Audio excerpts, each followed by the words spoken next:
দর্শক, এই নিয়ে আরও বিস্তারিত জানাতে এই মুহূর্তে আমাদের সাথে যুক্ত হচ্ছেন সহকর্মী নাদিয়া শারমিন। আমরা যাচ্ছি তার কাছে। নাদিয়া, আমরা যেমনটি জানতে পেরেছি যে দুই দেশের স্বার্থ সংশ্লিষ্ট বিভিন্ন বিষয় নিয়ে আলোচনা হয়েছিল। এখন প্রশ্ন হচ্ছে যে কোন স্বার্থকে প্রাধান্য দেওয়া হচ্ছে এখানে, সেই বিষয়ে কিছু জানা গেছে কি?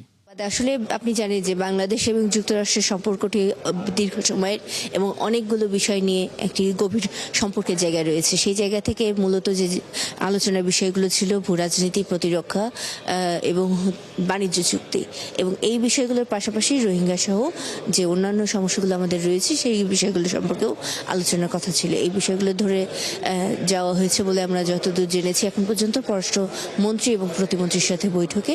এর পাশাপাশি মধ্যপ্রাচ্য সংকটের জায়গাটিতে কিছুটা হলেও আলোচনায় আসে। তবে এই সব কিছুই আসলে অসমর্থিত সূত্রের খবর। এই সার্বিক যে আলোচনার বিষয়টি সেটি হয়তো আনুষ্ঠানিকভাবে মন্ত্রণালয়ের পক্ষ থেকে জানানো হলে আমরা জানতে পারবো। কেননা পল কাপুর যখন বেরিয়েছেন আমরা তাদের সাথে কথা বলার চেষ্টা করেছি। তিনি মূলত আমাদের সাথে বিস্তারিত কথা বলেননি। তিনি জানিয়েছেন যে বৈঠকটি ভালো হয়েছে, পররাষ্ট্র মন্ত্রণালয়ে আসার অভিজ্ঞতা তার জন্য সবসময়ই ভালো এবং সেই অভিজ্ঞতা তিনি উপভোগ করেছেন। কিন্তু যে আকসা এবং অন্য চুক্তিগুলোর কথা রয়েছে সেই বিষয়গুলো সম্পর্কে তাকে জিজ্ঞেস করা হয়েছিল, সেগুলোর উত্তর তিনি দেননি।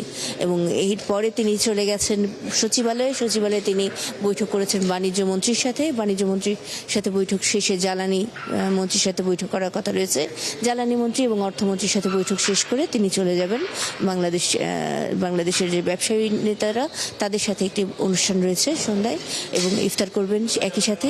এবং এই অনুষ্ঠানে ব্যবসায়ীদের সাথেও তারা আলোচনা করবেন। আপনি জানেন যে ট্রাম্প প্রশাসনের যে একটি গুরুত্বের জায়গা বাণিজ্য চুক্তি, সেই বিষয়গুলোকে কিন্তু এই সফরে গুরুত্ব দেওয়া হচ্ছে বলে আমরা প্রাথমিকভাবে যেটি জানতে পেরেছি। তবে এই বিষয়গুলো সম্পর্কে আসলে বাণিজ্য মন্ত্রীর সাথে কথা হয়নি বলে বাণিজ্য মন্ত্রী সচিবালয়ে জানিয়েছেন, এবং এই চুক্তির বিষয়টি নিয়ে, স্বার্থ রক্ষার বিষয়টি নিয়ে তারা বিশ্লেষণ করছে এবং বিনিয়োগ আসলে ভালো হবে, চুক্তিটি খুব যে খারাপ সেটিও তারা মনে করছেন না।